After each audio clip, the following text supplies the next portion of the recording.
te va a responder. Bueno, buenas noches, los saludo. Hola Jorge, gracias, buenas noches. Julián, un gustazo. Alejandro, ¿le podés responder lo que Eduardo te preguntaba? Voy a tener que ir al psicólogo porque es la primera vez que coincidimos con Bussi. Me mandó a terapia. Yo no quise decir nada. Yo no quise decir nada. Yo iba a decir, a lo que hemos llegado, a lo que hemos llegado. Bueno, ya pidió disculpas en reiterada oportunidad de Bussi. Si hace 15 años me decía esto. Bueno, pero, ya ha pedido, qué lástima que no podemos Eduardo, recuperar a Bussi. Recuperarlo a Bussi, recuperarlo, a ver. Eduardo tiene sentido de la realidad. Creo que está expresando, hoy con todos los productores que hablé, todos me decían lo mismo, nosotros ya vendimos. Claro. Esto hay que decirlo claramente, el productor pequeño y mediano, más del 70%, cuyas actividades son los que alquilan la tierra, vendieron. Quedó muy poco y quedó la operación hoy es de los grupos que tienen capacidad económica para hacerla. Básicamente los exportadores, algunos titulares de fertilizantes y algunos muy pocos dueños de campo que tienen capacidad de aguantar. Sí, de silos, ¿no? Que vemos. Claro, que tienen capacidad de hacer el acopio, que pudieron sembrar sin vender pero al productor, o como política productiva, como política de desarrollo, no tiene ningún impacto. Aparte, sobre todo cuando el propio presidente hace 6 meses decía lo contrario, ¿no? Dos cosas quiero decir también. Con un impacto muy negativo, hablé con Entre Ríos, con productores avícolas de Entre Ríos, están muy preocupados. Esto va a tener un impacto muy alto, va a tener un impacto sobre la industria láctea y sobre la carne aviar. Es decir, mientras menos se exporta, más va a ser el impacto en el mercado interno y hay que ver de qué manera pegan los precios. En precios, ¿no? En precios, totalmente. Eso es lo que hay que seguir. Esto es lo que hay que seguir en los próximos 30 días. Bien, ahora seguimos. Jorge, esto que hoy ha salido con bombo y platillo, el secretario del Tesoro anunciar este préstamo, dijo, tenemos mucha forma, pero a Argentina no la abandonamos. ¿Qué significado tiene? Bueno, significa que el gobierno estaba desesperado, necesitaba una ayuda. Esperemos que esto sea un salvavidas que no sea demasiado pesado. Y lo que te muestra es que lo que le está diciendo el Tesoro es, vos ahora conseguí la plata, que nosotros te vamos a dar un apoyo y posiblemente el efectivo, es decir, realmente una ayuda en dólares que puedan servir para las reservas va a venir mucho más adelante. ¿Qué nos quiere decir esto? Yo creo que es una confirmación de muchas cosas que hemos dicho incluso acá. Uno, que los dólares del fondo no se podían usar para defender el tipo de cambio, cosa que es sensata. Y dos, que después del 27 de octubre, como decía Julián, o como decía Bussi, perdón, nos vamos a encontrar con un mundo distinto, que va a ser un programa nuevo con el fondo, una devaluación. Entonces, la efectividad que va a tener esta medida es muy relativa. Va a haber 7.000 millones de dólares que se van a volcar. Vamos a ver cuánto puede comprar el gobierno en términos de reservas, pero todo el mundo sabe que el tipo de cambio que vamos a tener en este mes es un tipo de cambio electoralista, barato y que después va a ser mucho más caro. Entonces, es muy difícil que esto genere un efecto positivo sobre la economía. Simplemente va a ser una medida electoral que yo creo que no va a tener un efecto tan importante. Y sí va a haber que estar atento al precio de los alimentos, leche, carne, harinas, porque me parece que electoralmente eso también le va a generar un efecto muy negativo al gobierno. Ahora voy con Vanoli, pero concretamente quiero a indagar profundidad, a ver qué significa el apoyo del secretario del Tesoro de Estados Unidos. Ahí lo tengo a Eduardo nuevamente. Eduardo, ¿me estás escuchando? Estoy escuchando, Gato, un gusto.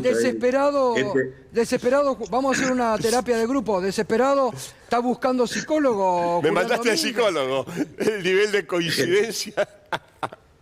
Che, no, lo veo muy bien a un viejo amigo ahí, a Julián, que habremos tenido entendimientos y discusiones, las dos cosas. Tengo que reconocer que Eduardo siempre defendió a los productores y particularmente a los productores, a los pequeños y a los medianos, y no se movió de esa línea en un marco donde era muy difícil discutir y tensionar, y en las cosas que pudimos entendernos que beneficiaron a los pequeños y medianos productores siempre acompañó. Pero fueron horas duras, donde nos conocimos en horas de tensiones.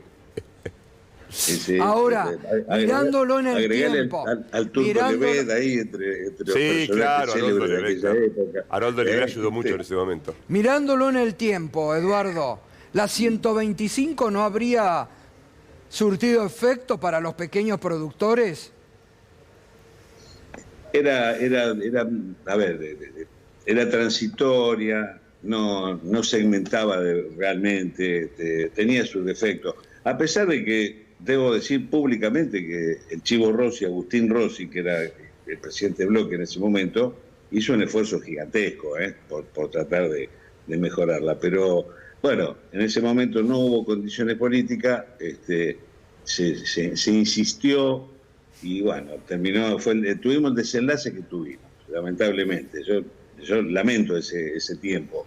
Pero bueno, lo concreto es que ahora estamos otra vez discutiendo este tema de retenciones y ahí Julián conoce bien, en algún momento con Axel Kicillof se puso en práctica, que fue el tema de segmentar. Hubo un proceso de segmentación. Claro. Sí, claro. Se segmentó parcialmente, yo ya no estaba más, ya estaba en funciones, pero hubo un periodo, yo no sé si lo estaba Julián en la Cámara. Sí, después Basterra, y después Luis Basterra. Ahora recientemente. Hubo un tiempo de segmentación. Entonces, el tema de retenciones, hay que sacarle tanto contenido ideológico. Claro. claro.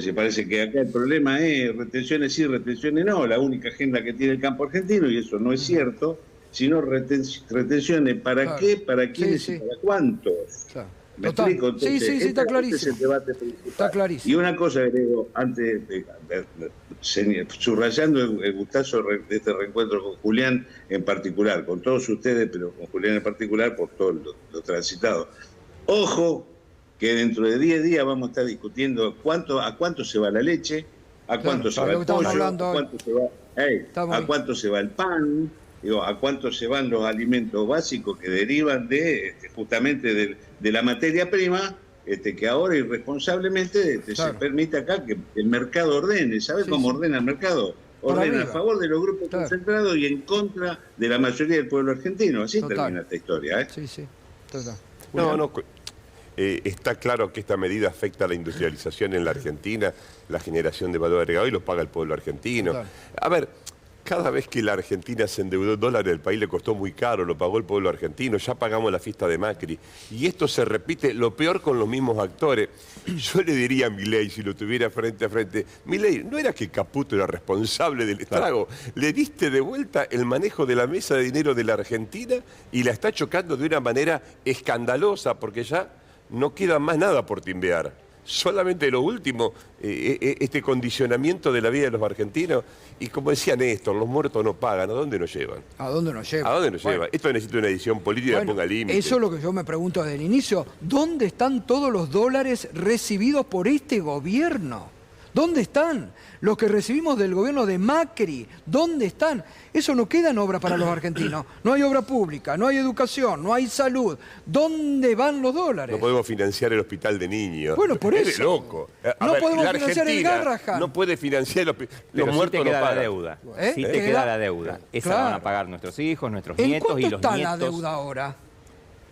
Bueno, vos tenés 300.000 millones o más. Depende cómo mides y si es la deuda externa o la deuda en pesos. Pero tenés un monto en términos del PBI de cerca de 350.000 millones. Y Gustavo, un tema que es clave. Vos en este momento tenés reservas netas líquidas por 1.500 millones de dólares. Y tenés vencimientos, pagos de intereses de acá hasta el fin del mandato de Milei de 35.000 millones de dólares. Con lo cual, de nuevo, a ver, se trata de tapar, en todo caso, con financiamiento que podemos discutir en qué condiciones y qué conlleva y qué ajuste conlleva, pero por otro lado tenés un modelo económico que estructuralmente genera escasez de divisas, con lo cual creo que, como se dijo acá, esta es una medida desesperada. No nos comamos el amague que porque un día suben los bonos se solucionaron los problemas, porque yo creo, un poco lo decía Jorge recién, que está claro que esta política cambiaria no se puede sostener, que el dólar está barato y acá hay una sinrazón que es básica, que se desprende de lo que dijo Julián. O sea, le estamos pagando un dólar de 1.800 pesos a los exportadores, seguimos importando barato y al sector industrial le estamos dando un dólar más barato. Es la economía al revés. Claro, totalmente. Ahora, es inédito para la Argentina que el Tesoro de los Estados Unidos vaya en auxilio, ¿no? No, ha habido algunas experiencias históricas pequeñas en distintas etapas y en distintos gobiernos, y hay algunas experiencias en Latinoamérica. Sí, en Latinoamérica sí. Vamos a ver, México ha sido muy importante. Un cuadro de crisis como el tequila. Hubo alguna pequeña ayuda en conjunto con el Fondo Monetario en Brasil. Igual, yo te digo, estos son curanderos que curan de palabra en el sentido de vamos a ver las efectividades conducentes, cuánto es el desembolso, cuándo va a ser ese desembolso, cuáles son las condicionalidades. Pensá que solamente por ayudar a Ucrania, que es un lugar estratégico, etcétera, le pidieron para seguir ayudando a Ucrania conformar una empresa mixta para explotar los minerales raros, etcétera. Entonces, ¿cuáles van a ser las condicionalidades que esta ayuda va a tener? Yo creo que pueden ser mucho más duras que las del Fondo Monetario. En general con México fueron muy duras, significó tasa de interés, significó devaluación, significó un ajuste fiscal muy importante. Yo creo que el Tesoro no va a regalar esta plata, porque además esta plata que tiene el secretario del Tesoro es muy pequeña. Claro, pero en base a lo que decís, Jorge, es muy interesante, porque hay una parte sobre el final del tuit del secretario del Tesoro donde dice, bueno, la Argentina hay muchas inversiones para hacer. Yo creo que ese es el condición que pone. Yo creo que ese es el condicionante, ¿no? Es decir, la obsesión por colocarse en la disputa con China. Hay que reconocer que la sumisión completa de Milei le da este resultado. Tiene alguien que lo ayuda en un momento, aunque sea de palabra, es una ayuda importante, porque la verdad que sin esto, el gobierno esta semana era una semana tremenda. Sí. No creo que esto lo ayude a que sea mucho mejor en términos electorales, en términos políticos, pero es algo que le da oxígeno. Aire. Oxígeno. A ver, Gustavo, yo creo que, en el mejor de los casos, ayer y durante el fin de semana operaron 30.000 millones de dólares. Claramente, hoy parece ser que no serían más de 8.000 millones de dólares los que desembolsaría el Tesoro de Estados Unidos. Y en todo caso, claramente lo más probable es que estos dólares nunca ingresen a la Argentina, sino que se apliquen al pago de los vencimientos de la deuda. Entonces, esto luce, a los que tienen algo de memoria histórica, recordarán el blindaje de enero del 2001 o los desembolsos de 2018-2019 del megacrédito de Macri. ¿Cómo terminaron esos modelos? Entonces, de nuevo, yo creo que los argentinos tenemos el deber de pensar, el deber de razonar y de saber que esto es humo para la tribuna o, en todo caso, una transfusión de sangre a un enfermo que está terminal, que es el programa económico de Milei. Jorge, Alejandro, buenas noches, también a Julián, pero a Jorge y Alejandro iba dirigida la pregunta de, ustedes decían, este modelo es insostenible con este tipo de cambio. ¿Con qué escenario creen que nos vamos a despertar el lunes 27 de octubre, el día después de las elecciones? Pues probablemente para hacer un desembolso, efectivamente el gobierno tenga que cambiar o modificar la política cambiaria y probablemente eso implique una devaluación. ¿Cuál es el dólar a precios de hoy que le daría al gobierno un esquema un poco más sustentable, ¿no? Ahí hay una cuestión que es, muchas veces uno ve en Twitter la gente que dice, bueno, este tipo de cambio, 1.600, 1.500, 1.700... no es un tipo de cambio descabellado en términos históricos si uno mira una serie muy larga. El problema es que cuando vos reprimís tanto tiempo el tipo de cambio, después las devaluaciones no son ajustes suavecitos que van y se colocan en el nivel correcto, sino que en general siempre hay una cosa, perdón la cosa técnica, que se llama sobrereacción, overshooting, y es que esas reacciones son, por lo menos al principio y hasta que se acomoda, mucho más fuertes y mucho más desordenadas. Por ejemplo, decís, después de la salida de la convertibilidad, que se fue a 4 y después bajó. Yo eso lo conozco bien porque he charlado en esa época muchas veces con Jorge Remes y charlábamos antes y decíamos, no, 1.30, 1.40, está muy bien, etcétera, y se fue a 4. No quiere decir que estemos en esa circunstancia, estamos mucho mejor. Tenemos un sistema, gracias a lo que hicimos desde el año 2000 hasta 2015, el sistema financiero tenemos los dólares completamente aparte, es decir, no hay una creación de argendólar, el sistema financiero es mucho más chiquito, entonces no puede pasar eso que pasó en la convertibilidad, que fue realmente una explosión final. Alejandro. A ver, yo diría lo siguiente. No es lo mismo un tipo de cambio real, depende de la política económica que hagas. O sea, si vos tenés una apertura importadora irracional, está claro que vas a tener un tipo de cambio más alto. Para que tengamos una idea, cuando Milei devaluó el 14 de diciembre del 2023, estaríamos a un valor de hoy de 2.300. O sea, yo no puedo decir, ni quiero decir que el dólar tiene que estar en 2.000, en 2.300, depende de lo que haga el gobierno. Pero en la medida en que profundice medidas que rompen la economía, que desequilibran el sector externo, vamos a necesitar un tipo de cambio más alto. Ahora, un tipo de cambio más alto, ¿qué implica? Aumento inflacionario, pérdida de los salarios. Entonces, el gobierno nos está llevando a una trampa donde, en la medida en que durante este tiempo que se viene trate de mantener un tipo de cambio irracional y no cambie la política, el día después, un poco como dijo Jorge, después de las elecciones, todos sabemos que el dólar va a ser más alto. Entonces, ¿qué va a pasar las últimas 2 semanas antes de las elecciones? Los exportadores se van a retraer, no van a hacer el carry trade volver a vender dólares el central. Los importadores te van a pedir todos los dólares. Entonces, esta presión que con un día que festejan un gol como si fuera el del campeonato mundial, pero es nada más que comprar tiempo y es una sábana corta, lo que realmente preocupa es el día después de las elecciones. Además, cuando todos, desde el exterior, la semana pasada, el jueves, Barclays, están hablando ya, están haciendo a ver qué porcentaje van a tener que devaluar después de las elecciones. Digo, es como un final cantado, el que el gobierno engaña también en el presente y todo dice, aparte lo dice, con las retenciones también, hasta el 26 de octubre. Después es otra historia.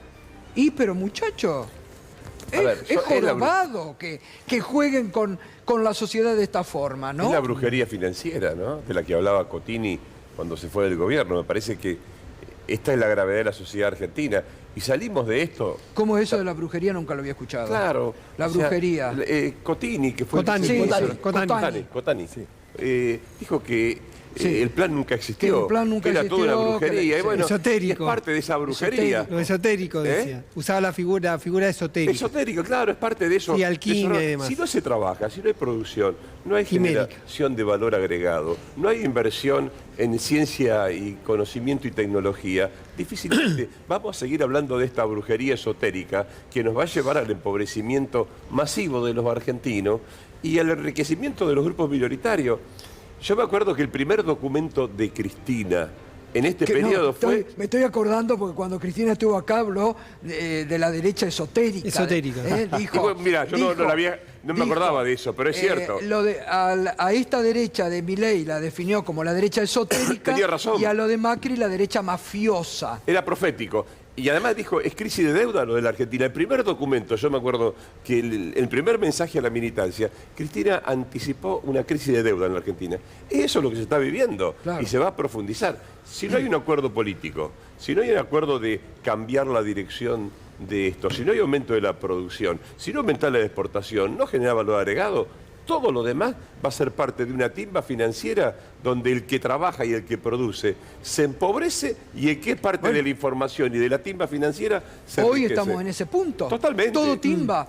Porque hoy, a ver, si vos salías a preguntar a la calle si algo le cambió el anuncio pero del hasta el lenguaje del de los Tesoro, políticos, perdón, hasta el lenguaje de la dirigencia política es financiera y es de timba. La Argentina crece con producción y con trabajo y con decisión política y un gobierno de hombres patriotas que ponga lo que hay que poner y diga, este no es el rumbo, señores, vamos al precipicio colectivo. No puede ser que Argentina no pueda sostener el Garrahan, el hospital de niños de la Argentina. Hemos perdido el sentido común. No podemos financiar la educación. Que esto cuesta o va a costar 0,28 del PIB y todo el financiamiento universitario era 0,13. Bueno, claro. Y le dijiste que no al todos los vetos, más o menos. Y el Garrahan 003. O sea, podría cubrir eso más la discapacidad. Que además es un antecedente horrible porque, y esto Julián que tiene tanta experiencia, el año que viene, si estando este gobierno, ponele, le va a pasar lo mismo. En mayo, los pequeños productores, que decía Bussi, van a liquidar porque siempre viven con lo justo, los medianos van a liquidar y las cerealeras te van a hacer lo que hacen siempre, se van a sentar sobre los grandes y van a decir, necesito que me baje las retenciones. Y lo van a aprovechar los grandes porque ya los pequeños van a haber liquidado. Acordate, esto el año que viene va a ser así. Sí, está claro. Dos preguntas, una para Julián, que estuvo haciendo los números sobre cuánto podía perder el gobierno entre 1.500 y 2.000 millones de dólares. Después se estaba explorando, recordando que a mitad de año, cuando bajaron 9 puntos las retenciones, se pensaba que el dólar se iba a venir abajo y en realidad los que vendían después compraban. En una ventanilla vendían y en la otra compraban. Hoy esta mañana temprano hablaba con un productor... Si se puede repetir un poco eso, digamos. No, hablaba con un productor de Alberti, que además es acopiador, y me decía exactamente esto, que el consejo que habían dado a los asesores a las 9 de la mañana, textuales, vendan y compren dólares. Claro. Hoy era el consejo a quienes tenían soja y maíz. Bueno, y ahí abro el juego a los tres. ¿Qué creen que el fenómeno de hoy lunes, el efecto si es perdurable en el tiempo y si es una cuestión más allá del tema de retenciones, si es una cuestión política de Estados Unidos diciendo jugamos acá y posiblemente vamos a sostener a Milei cueste lo que cueste? Pobre país, como dijo Cristina, cuando te defienden en el norte, está cagado en el sur, hermano. Digamos, esto es lamentable, pero cada vez que hay una ayuda de estas características del país del norte, a los argentinos nos fue terriblemente mal. Yo buscaría otro tipo de ayuda. Yo buscaría ayuda en Brasil, en Lula, buscaría un mecanismo de cooperación de otra naturaleza. Me parece que es la peor de toda la salida. Es ir y entregarte al lobo. Está bien, pero digo, ¿el mercado puede leerlo como una señal perdurable? Digo, el mercado lo va a seguir leyendo esta semana porque va a haber abrazos, saludos, fotos afectuosas, el FMI alineándose. Pero en el mediano plazo vos vas a ver que estos dólares van a ser mayoritariamente comprados por el sector privado. Es muy probable, como pasó hasta ahora con los 15.000 millones que vendieron, que ni siquiera una parte importante quedan en el sistema financiero, que sería una cuestión positiva. Y a mí me parece que, cuando la limosna es grande, hasta el santo desconfía. Yo no estoy seguro de que vayamos a ver efectividades conducentes que serían concretas, como baja en las tarifas que te cobran al ingreso de acero, al ingreso de aluminio, al ingreso de limones a Estados Unidos. Vamos a ver cuáles son concretamente y cómo se traducen no solamente en anuncios, sino en cómo esto se concreta. Yo creo que ha sido básicamente vender un titular y después esperar a que se haga este cambio en el programa económico que va a estar impulsado por el Tesoro y por el Fondo Monetario. El éxito del día es el fracaso, porque en realidad este tipo de cambio no es sostenible. Y por otro lado vemos que se acumulan problemas, o sea, un mayor déficit fiscal por la baja en los recursos fiscales de estos 2 meses, mayor inflación, tuvimos en alimentos, según algunas mediciones, 1,6% semanal, la inflación de septiembre va a empezar con 2% y hay riesgo que se espiralice por el efecto de la eliminación de las retenciones en los alimentos, particularmente en la harina, en el pan, por el trigo, en la carne, con lo cual esto va a retrasar más el tipo de cambio. Y muy probablemente, como les decía, cuando se acerque el periodo electoral y el humo baje y no esté claro entonces de qué manera se va a concretar las liquidaciones, que yo creo que, como bien lo dijeron acá mis compañeros de panel, se va a ir al dólar. O sea, después que liquidan los pesos con la cosecha, van a tener presiones, van a jugar con la brecha, van a hacer lo que se llama el rulo, que es ir al contado con liquidación. Entonces, esto va a generar mayores presiones cambiarias que le va a ser muy difícil al gobierno administrar en las últimas 2 semanas. Y de nuevo, yo creo que hay que rescatar lo que se dijo acá al principio. O sea, acá no hay ningún cambio de estructura económica, ninguna medida de fondo que haga que la economía real y la gente esté mejor, con lo cual esto tiene pies de barro y realmente un tiro muy corto en la mecha. Gracias a los tres, clarísimo, muchas gracias. Gracias a vos. Bueno, seguimos esta noche, nos estás acompañando con el hashtag